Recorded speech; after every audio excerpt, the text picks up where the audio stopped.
Terima kasih Mas Rudi.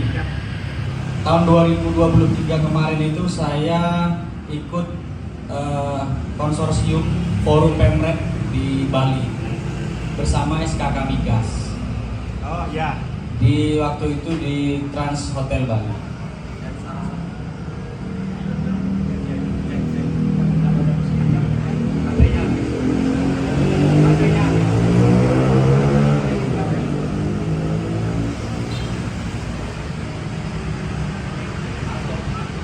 Maju aja nggak apa-apa, maju. Ya. Jadi waktu itu ada cerita salah satu perusahaan migas itu rugi ya, atau penjualannya menurun karena waktu itu ada media yang memberitakan pencemaran. Mbak, baterainya habis. Jadi baterainya habis. Jadi penjualan migasnya itu rugi gara-gara ada pemberitaan. Jadi ada perusahaan itu karena diberitakan pengeborannya bisa mencemari wilayah nelayan gitu kan. Akhirnya muncul berita negatif di situ, turunlah akhirnya penjualan migas di situ. Nah ini sempat menjadi pembahasan waktu itu di konsorsium Forum Pemret SKK Migas Jawa Bali waktu itu. Dan maksudnya yang menjadi pertanyaan kemudian bagaimana hubungan usaha di bidang gas tadi ya, sampai bergerak di bidang minyak ya. Dan bagaimana kemudian media ini di wilayah Pamekasan juga memiliki kerjasama ya dengan minyak misalnya atau dengan usaha gitu, sehingga kita pemberitaan itu juga berwarna, tidak hanya hukum kriminal gitu ya. Tidak hanya pemerintahan, tapi juga usaha. Dan kebetulan di Pamekasan ini kegiatan berhubungan dengan minyak, pemberitaan dengan minyak itu nggak ada. Bahkan kalau dicari di Google itu kita sulit menemukan. Yang ada hanya berita pengeboran minyak di wilayah Pademau itu gagal. Sampai sekarang katanya pasarnya belum ada. Kata Medco itu pasarnya belum ada. Nah itu bagaimana kemudian menjembatani isu tentang minyak ini makin ramai di Pamekasan. Terima kasih. Pada dasarnya, ketika kita berbicara pada rumpun minyak atau migas, biasanya ini berhubungan langsung dengan Pertamina IP. Pertamina IP ya. Terus kemudian kalau ada yang mengatakan pengeboran ataupun sektor kalaupun ada yang mengatakan di salah satu perusahaan mengatakan bahwa saya kali ini merugi, bisa saja karena dalam pengeboran itu tidak selalu mulus. Contoh anggaran yang diberikan contohnya kedalaman contoh 1000 meter, ternyata 1000 meter tidak menemukan minyak, maka kemudian biaya daripada drillingnya itu mesti membengkak. Ketika membengkak mengalami kerugian. Itu mestinya yang saya bisa jawab. Jadi bisa saja profit, bisa saja unprofit, tidak profit, bisa saja gagal, tergantung dari pengeborannya gitu loh. Pengeborannya ada dua, ada yang menggunakan mekanik seperti manual biasa. Pertamina banyak menggunakan biasa, terus ada yang menggunakan hydraulic ya, diperhatikan. Hydraulic itu hanya dimiliki oleh Schlumberger terbaiknya. Indonesia pun tak punya, bahkan Pertamina sekalipun tidak punya. Tidak punya. Jadi yang punya itu hydraulic itu, yang sudah OTBD punyanya Schlumberger. Terus kemudian Exxon itu punya, yang perusahaan notabene-nya adalah perusahaan luar negeri, ya. Sehingga bisa saja kalau Pertamina dalam hal ini baik anak cabang dari Pertamina sendiri itu mengadakan pengeboran, bisa saja profit, bisa saja tidak, tergantung dari kedalaman sumur yang di plan. Oke, nomor dua, pertanyaannya bagaimana menjembatani teman-teman media untuk meliput perminyakan. Karena panjenengan otoritasnya berada di Pamekasan, maka harusnya meliput Pamekasan, baik itu yang bersifatnya politik, sosial, ataupun bahkan bisnis, kan begitu. Maksudnya bagaimana Pak bisa masuk? Harus ada pengeboran di sini. Yang kemarin adanya dia ancang-ancang di Pademau, namun gagal.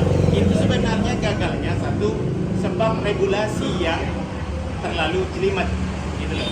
Dan masyarakat yang tidak setuju tentang hal itu. Itu yang sampai saat ini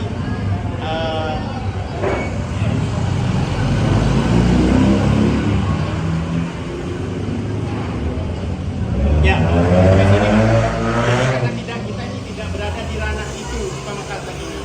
Kemarin ada di Sampang, di Tandang di Ketapang, ada pengeboran di on source, ya, offshore, di laut di Ketapang. Tapi karena konflik internal antara regulasi pemerintah daerah dan regulasi pemerintah desa, itu yang tidak sepaham, berseberangan, sehingga mengakibatkan batalnya sebuah proyek drilling yang dimediasi oleh Pertamina IP dengan perusahaan-perusahaan pengeboran luar negeri.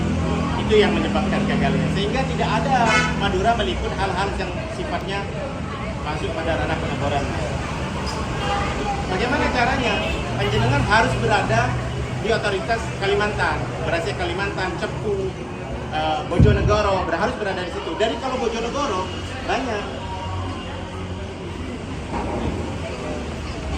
Bojonegoro kabupaten terkaya ya? Iya, sorry, kok keras banget. Jadi kalau di Bojonegoro itu baru banyak cair, orang-orang media Bojonegoro cair, kayak momen-momen Ramadan seperti ini. Kalau cuma mau beli sepeda motor satu orang itu cair. Ya memang kayak gitu, karena memang negara kaya gitu. Ya. Harusnya makanya saya bilang begini, kalau seandainya ada sounding, adakan drilling lagi, ada Madura ini dikenal sebenarnya hampir sama dengan Bojonegoro, cuman sumbernya itu tidak bisa ditebak. Ini tak ceritakan. Jadi sumber minyaknya Madura itu berjalan begini seperti ini. Kita nggak mau menang.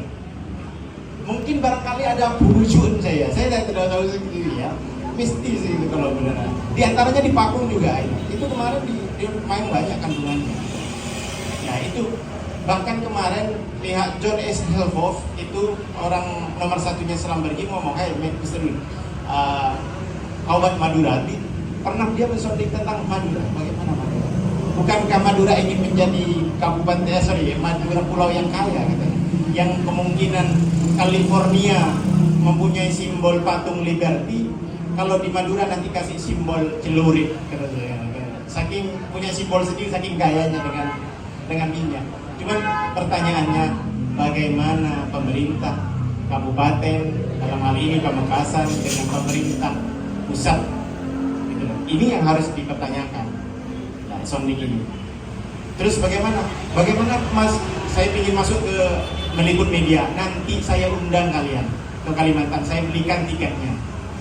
Gitu loh. Yang gitu loh. Jadi, ya.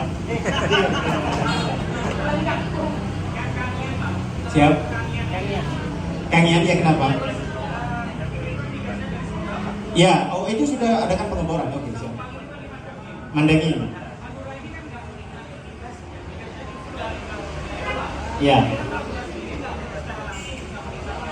Karena tidak dilibatkan.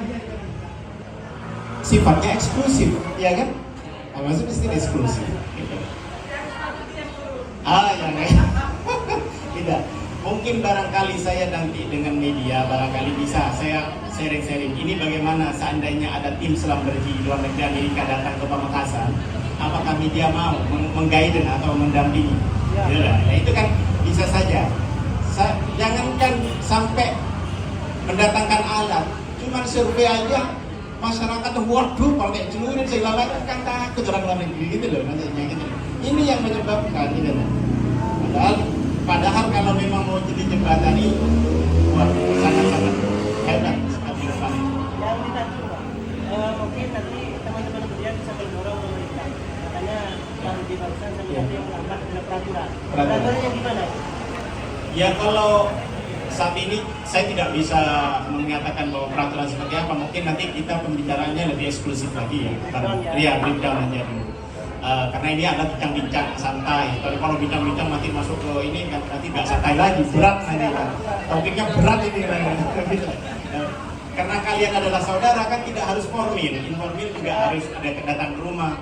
Jadi saya mungkin bisa ngundang panjenengan di Pamekasan atau bahkan kalian di Surabaya. Kenapa tidak kalau main-main di Surabaya ke rumah gitu, nginep sehari 2 hari, itu tidak ada masalah. Bahkan mungkin salah satu dari kalian atau 2 gitu bisa diajak sama saya untuk ke Kalimantan untuk meliput itu hari itu gitu. Jadi sekalian biar tahu pabrik saya gitu, terus kita sama-sama enak lah gitu. Jadi bahasa yang tadi ditanyakan adalah kapan kami bisa meliput, kan bahasanya begitu. Yang harus digarisbawahi kapan bisa meliput tentang insya Allah saya aja gitu loh maksud saya. Kalau di sini tidak ada, nggak ada mas. Kalau dicamplong pun ditutup rapat, nggak ada yang dikasih media. Dicamplong pun ditutup rapat karena eksklusif itu milik BUMN, Badan Usaha Milik Negara. Tidak dilibatkan mungkin masyarakat dalam hal ini. Mungkin hanya dilibatkan dalam kontribusi dari pihak BUMN itu kepada masyarakat melalui bantuan-bantuan. Saya kurang paham bantuan seperti apa bentuknya. Tetapi untuk ke depan tidak menutup kemungkinan panjenengan semua. Harapan saya, nah ini kan hanya wacana dalam drilling namanya. Harapan saya kemudian kenapa tidak kalau panjenengan nanti sama-sama membuka dunia bisnis baru, gitu, side jobnya gitu, tidak. Jadi di pengabdian media ini adalah pengabdian masyarakat dalam bentuk informasi kepada masyarakat, memberikan informasi yang informatif kepada masyarakat. Tapi kalian bagaimana mempunyai bisnis sehingga hasil dari itu bisa masuk ke bendahara terus kemudian bisa dibagi-bagikan. Seperti di media Kalimantan begitu mas. Jadi di tahun-tahun dikasih tahunan pas bulan Ramadan dan ya memang tidak menutup kemungkinan harus ada yang bisa beli mobil gitu. Karena memang besar mas kalau apalagi Bojonegoro, Kalimantan, Sembakung, terus Muara Enim, Palembang itu tambang batu bara. Ya itu. Madura ini harusnya dibuka gitu. Cuman ya itu kemarin masyarakatnya yang kita nggak mampu hidup dengan mengatasnamakan ini adalah perwakilan masyarakat menuntut untuk pengoboran di lokasi ini. Ya itu ya sudah tak bisa ya. Kalau tidak maka celuritlah yang akan berbicara. Wah itu kan bisa pulang kita ya. Belum mengumpat. Sebenarnya seandainya kita ini, oh ya Pak, minimal kan uangnya turun gitu ke sini gitu. Sehingga uang kita banyak gitu loh. Belum di apa-apain langsung celurit yang beli celurit. Takut gitu loh kalau sudah celurit gitu loh. Terus terang, kemarin ke Pakong itu sama Silvan John saya tuh berdua sama supir. Saya cuma kontrol, itu mas dilirik sampai kayak mau dibunuh. Ya, jadi nggak perlu mas disebutkan, tapi masih media pasti tahu lah Pakong mana yang kemarin itu yang agak disuruh gitu. Jadi gimana gitu? Ini karena mungkin satu saya tidak kenal dengan teman-teman media sehingga tidak perlu apa yang saya berpikir guidance-nya nggak ada gitu. Jadi barangkali nanti ke depan karena kalian adalah sahabat dan saudara saya mungkin bisa kita bersama-sama. Gitu ya.